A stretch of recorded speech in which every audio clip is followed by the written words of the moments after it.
नमस्कार, बहुत स्वागत है आपका। आप देख रहे हैं प्राइम न्यूज और मैं हूं आपके साथ श्रुति अंगद। बुलेटिन की करेंगे शुरुआत। देहरादून में मुख्यमंत्री पुष्कर सिंह धामी करेंगे बैठक। कृषि उत्पादन विपणन बोर्ड की बैठक में शामिल होंगे। सीएम कैंप कार्यालय में सीएम धामी करेंगे बेहद अहम बैठक। 12:30 पर सीएम कैंप कार्यालय में ये बैठक हो रही है। इस बैठक की अध्यक्षता मुख्यमंत्री पुष्कर सिंह धामी करते हुए नजर आएंगे। धामी 12:30 पर बैठक की शुरुआत करने वाले हैं। इस बैठक में तमाम अधिकारी मौजूद रहेंगे, मंत्री मौजूद रहेंगे। कई ऐसे मुद्दे हैं जिन पर चर्चा होनी है। कृषि उत्पादन को लेकर चर्चा होनी है। क्या घरेलू उत्पादों के दाम में वृद्धि होने वाली है? किस तरीके से इस बेहद क्रिटिकल टाइम में सब कुछ मैनेज किया जाए, मैनेजमेंट को लेकर यहाँ पर चर्चा संभव मानी जा रही है। कृषि उत्पादन विपणन बोर्ड की आज बेहद अहम बैठक। इस बैठक में शामिल होंगे मुख्यमंत्री पुष्कर सिंह धामी। कुछ ही देर में ये बैठक आयोजित होगी। 12:30 सीएम कैंप कार्यालय में ये बैठक होनी है। मुख्यमंत्री पुष्कर सिंह धामी इस बैठक में शामिल होंगे। बैठक का जो समय बताया जा रहा है वो 12:30 है। इस बैठक में कई अधिकारी शामिल रहेंगे, कई मंत्री मौजूद रहेंगे। कृषि उत्पादन यानी कि जो घरेलू उत्पादन है, डोमेस्टिक जो प्रोडक्ट्स हैं, किस तरीके से मैनेजमेंट उसका किया जाए, जो महंगाई है उसके बोझ को कम करने की यहाँ पर कोशिश, और इसलिए शायद इस बैठक का जो आयोजन हुआ है। और आप देखिए, एक तरफ मिडिल ईस्ट की वजह से काफी परेशानी लोगों को, महंगाई का झटका भारत में भी लगा है, और इसी को लेकर आज समीक्षा बैठक भी करते हुए मुख्यमंत्री पुष्कर सिंह धामी नजर आएंगे। 12:30 पर कृषि उत्पादन विपणन बोर्ड की ये बेहद अहम बैठक है। मुख्यमंत्री पुष्कर सिंह धामी इसमें शामिल होंगे। सीएम कैंप कार्यालय में सीएम धामी बैठक करेंगे। कई दिशा निर्देश मुख्यमंत्री धामी की तरफ से दिए जाने हैं। एक बेहद क्रूशियल वक्त में टाइट मैनेजमेंट रहने वाला है। बेहद सख्त निर्देश इसको लेकर दिए जाएंगे। और इस बैठक के बाद क्या कुछ फैसले लिए जाते हैं, खास तौर पर कृषि उत्पादन के, एग्रीकल्चर के क्षेत्र में, ये देखना बेहद दिलचस्प होगा। कुछ ही देर में ये बैठक की शुरुआत होगी। 12:30 पर इस बैठक की शुरुआत होनी है। बैठक में धामी भी शामिल होंगे।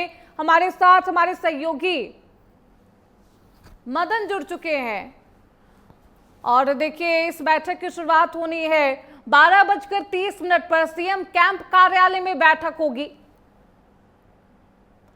मुख्यमंत्री पुष्कर सिंह धामी इस बैठक में शामिल होंगे। मदन हमारे साथ मौजूद हैं फोन लाइन पर। मदन, देखिए ये बैठक बेहद अहम। बैठक का मेन उद्देश्य क्या है? इस बैठक में कौन कौन शामिल रहेंगे? मदन, विस्तार से बताइए।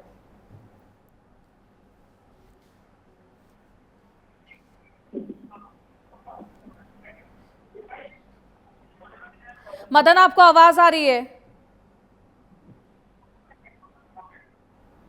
मदन के पास वापस लौटेंगे, उनकी आवाज को दुरुस्त किया जाएगा। लेकिन देखिए ये तस्वीरें भी बेहद अहम है, और आप देख सकते हैं किस तरीके से युद्ध वाली स्थिति है। मिडिल ईस्ट में तनाव का जो हालात है वो लगातार जारी है, और शायद यहाँ पर अब मैनेजमेंट को और भी स्ट्रिक्ट करने की जरूरत है। कृषि उत्पादन विपणन बोर्ड की बेहद अहम बैठक सीएम कैंप कार्यालय में बैठक होगी। 12:30 पर यह बैठक होनी है। इस बैठक में मुख्यमंत्री पुष्कर सिंह धामी भी शामिल होंगे। बैठक में तमाम जो मंत्री हैं, अधिकारी हैं, वो शामिल आपको नजर आएंगे। एक बेहद स्ट्रिक्ट मैनेजमेंट को लेकर निर्देश यहां पर मुख्यमंत्री धामी देते हुए नजर आएंगे। कई अहम विषय हैं जिस पर यहां इस बैठक में चर्चा होनी है। दोपहर 12:30 पर इस बैठक का आयोजन होना है। बैठक में खुद मुख्यमंत्री धामी मौजूद रहेंगे। हालांकि इस बैठक के बाद क्या कुछ कंक्लूजन निकलता है, क्या फैसले लिए जाते हैं, क्योंकि एक तरफ चारधाम यात्रा भी लगातार जारी है, उस दिशा में कोई बहुत अहम फैसला लिया जाता है या फिर कोई और फैसला, देखना बेहद दिलचस्प होगा। आज बैठक होनी है और बेहद अहम बैठक। मुख्यमंत्री पुष्कर सिंह धामी भी इस बैठक में मौजूद रहेंगे। कृषि उत्पादन विभाग की ये बैठक है। महंगाई को किस तरीके से कम किया जाए, जो आम जनता है उसकी जेब पर जो बोझ डाले जा रहे हैं उसे कम करने की यहाँ पर कोशिश और तमाम जो मैनेजमेंट को एक निर्देश यहाँ पर मुख्यमंत्री धामी देते हुए नजर आएंगे। हमारे साथ हमारे सहयोगी एक बार फिर से मदन जुड़ चुके हैं। मदन, देखिए आज बेहद अहम बैठक का मेन मोटो क्या है, इस बैठक में कौन कौन शामिल रहेंगे और कितने बजे से इस बैठक की शुरुआत? श्रुति, देखिए बहुत ही महत्वपूर्ण बैठक आज होने जा रही है। 10:30 बजे, माफ कीजिएगा 12:30 बजे बैठक शुरू होगी और उत्तराखंड कृषि उत्पादन विपणन बोर्ड की ये बैठक है और कृषि से संबंधित तमाम बातों को लेकर चर्चा होंगी। और इसमें जो है कृषि मंत्री गणेश जोशी भी मौजूद रहेंगे, इस तरीके की सूचना मिल रही है। उसके साथ ही तमाम कृषि विभाग के अधिकारी यहाँ पर मौजूद रहेंगे, क्योंकि कृषि को बढ़ावा देने के लिए इस पे महत्वपूर्ण जो है बिंदुओं पर आज चर्चा होगी। और मुख्यमंत्री पुष्कर सिंह धामी ने कल जब सचिवालय में कैबिनेट बैठक हुई थी उस समय भी चर्चा की थी कि कृषकों को जो है आगे के लिए पूरी तरीके से तैयार रहना चाहिए और उनके जो भी जरूरत होंगी उसको पूरा किया जाएगा, क्योंकि कृषि को सबसे ज्यादा बढ़ावा देना और ऑर्गेनिक खेती को सीधे तौर पर बढ़ावा देने की यहाँ पर बात की गई है। क्योंकि जिस तरीके की परिस्थितियां बन रही है, वैश्विक जो है संकट चल रहा है, तो उसमें कृषि का एक बहुत अहम कार्य रहेगा और इसलिए आज ये महत्वपूर्ण बैठक भी की जा रही है। और इसमें तमाम बिंदुओं पे आज चर्चाएं होंगी, कृषकों की जो जरूरत होंगी उसको लेके भी चर्चाएं होंगी। और जैसे कि मैंने कहा कि ऑर्गेनिक कृषि के लिए जो है सीधे तौर पर प्रेरित भी किया जाएगा कृषकों को और उनके साथ ही सब्सिडी भी उनके लिए जो है दी जाएगी, उस पर भी आज गहन चर्चा होगी। तो बहुत ही महत्वपूर्ण बैठक 12:30 बजे शुरू होगी। हालांकि ये बैठक मुख्यमंत्री के कार्यालय में आज की जा रही है, क्योंकि जिस तरीके के दिशा निर्देश दिए हैं कि कम जो है ट्रेवल किया जाए, पेट्रोल बचाया जाए, तो उसके चलते भी जो है आज ये बैठक मुख्यमंत्री के कार्यालय में ही की जा रही है, ताकि मुख्यमंत्री का काफिला जो है सचिवालय तक ना आए और वो भी एक बचत के तौर पर सीधे तौर पर देखा जा रहा है। तो निश्चित तौर पर आज की जो बैठक है काफिला में कटौती की गई है, बजट को बिल्कुल कंट्रोल में रखा जा रहा है। एक बेहद क्रिटिकल सिचुएशन है, लेकिन ये वक्त बेहद क्रूशियल है और इसको लेकर बेहद अहम बैठक भी आज मदन देखना बेहद दिलचस्प होगा। कृषि उत्पादन विभाग की तरफ से जब बैठक होती है, कुछ मैनेजमेंट को निर्देश दिए जाते हैं, किस तरीके से ये पूरा विभाग इस पूरी चुनौती पर सफलता हासिल करता है, देखना बेहद दिलचस्प। बहुत शुक्रिया मदन आपका इन तमाम जानकारियों के लिए।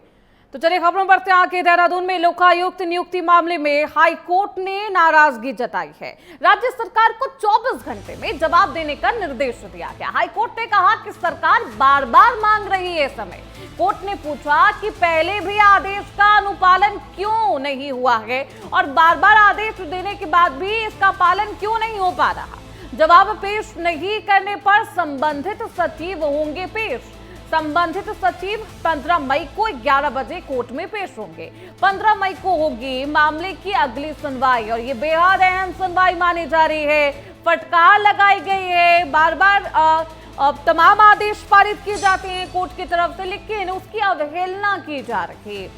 देहरादून में लोकायुक्त नियुक्ति मामले में हाई कोर्ट ने फटकार लगाई है। राज्य सरकार को 24 घंटे में जवाब देने के निर्देश दिए गए हैं। 24 घंटे के अंदर अंदर जवाब देना होगा। हाईकोर्ट ने साफ तौर पर कहा है कि सरकार बार बार समय मांग रही है। समय मांगने के पीछे का जो उद्देश्य है और वजह है वो क्या है। कोर्ट ने यह भी पूछा है कि पहले के आदेश का अनुपालन क्यों नहीं हुआ। पहले जो तमाम आदेश दिए गए उससे मानने में क्या दिक्कत आ रही थी। ये तमाम ऐसे सवाल जो हाईकोर्ट की तरफ से पूछे गए।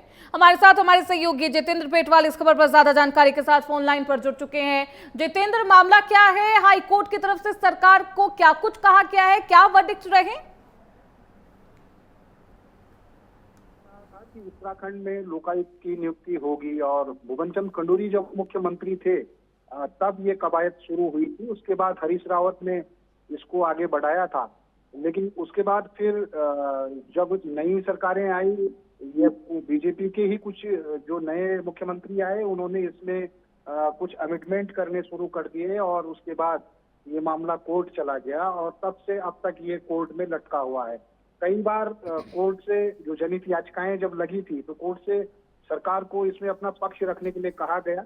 समय समय पर सरकार ने भी अपना पक्ष रखा, लेकिन वो पक्ष जो था वो पक्ष कोई संतोषजनक नहीं था।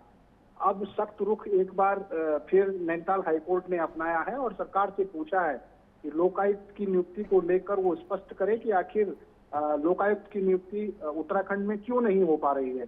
हमने भी बीच बीच में जब बीजेपी के नेताओं से ये पूछने की कोशिश की कि आखिर आपका तो एजेंडा था उत्तराखंड में लोकपाल या लोकायुक्त लागू करने का, तो वो यही दलील देते रहे कि मामला अभी कोर्ट में है, लिहाजा इस पर कुछ नहीं किया जा सकता। लेकिन एक तरफ राजनीतिक दल के लोग बोल रहे हैं कि मामला कोर्ट में विचाराधीन तो है। जब कोर्ट की तरफ से जवाब तलब किया जाता है सरकार से, तो जवाब देने में दिक्कत क्या है, क्या परेशानी आ रही है जितेंद्र? कोर्ट ने सख्त निर्देश दिए हैं और अगर कोई हिला हवाली होती है तो हो सकता है कंडेप्ट की श्रेणी में आ सकते हैं, क्योंकि अगर कोर्ट के आदेशों की अवहेलना होगी तो उस पर और कड़े प्रावधान भी हो सकते हैं। तो मुझे लगता है कि सरकार इस बार जो नई तिथि मिली है जरूर उसमें अपना जवाब दाखिल करेगी और कोई स्पष्ट दिशा निर्देश भी कोर्ट की तरफ से राज्य को मिल पाएगा। बिल्कुल, देखना बेहद दिलचस्प होगा कि कोर्ट की तरफ से अगला फैसला क्या आता है इस पूरे मामले में। हालांकि हाई कोर्ट ने फटकार लगाते हुए ये भी कहा है कि सरकार बार बार वक्त मांग रही है। अब वजह भी पूछा है कि सरकार बार बार वक्त क्यों मांग रही है, इसके पीछे की वजह क्या मानी जाए जितेंद्र? बार बार सरकार से जब भी आदेश का अनुपालन करने के लिए कहा जाता है या जवाब दाखिल करने के लिए कहा जाता है, वक्त मांग लिया गया है सरकार की तरफ से कई बार, इसके पीछे वजह क्या मानी जाए जितेंद्र? इसके पीछे सबसे स्पष्ट वजह अगर हम निष्पक्ष रूप से कहें, क्योंकि ये लोकायुक्त की नियुक्ति है, ये इन्हीं सरकार के नुमाइंदों पे अंकुश लगाने के लिए लोकायुक्त की नियुक्ति है।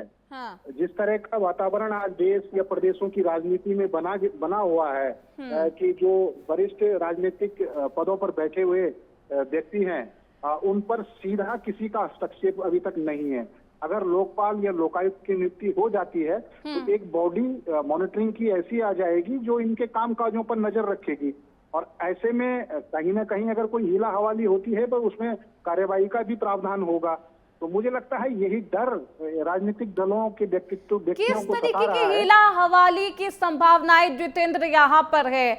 और क्योंकि अब इस पूरे मामले में हालांकि खुद हाईकोर्ट की तरफ से फटकार लगाई गई है, सरकार से जवाब मांगा गया है, हीला हवाली का भी अंदेशा है कि किसी तरीके की धांधली या फिर कुछ तो जो दाल में काला आप यूं मान सकते।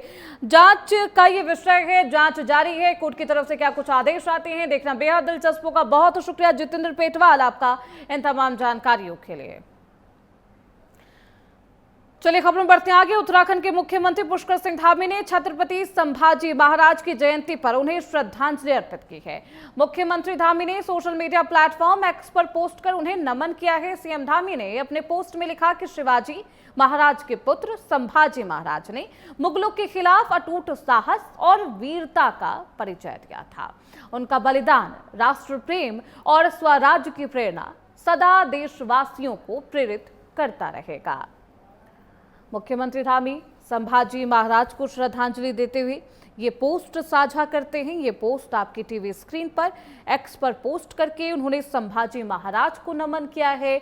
उनके तमाम जो वीरता वाली कहानी थी, वो जो कथाएं, जो वास्तविकता थी, उसके बारे में भी लोगों को परिचय करवाया है। सीएम धामी ने संभाजी महाराज को श्रद्धांजलि अर्पित की है, एक्स पर पोस्ट कर उन्हें नमन किया है। ये तस्वीरें आपकी टीवी स्क्रीन पर छत्रपति संभाजी महाराज जी की जयंती पर उन्हें नमन।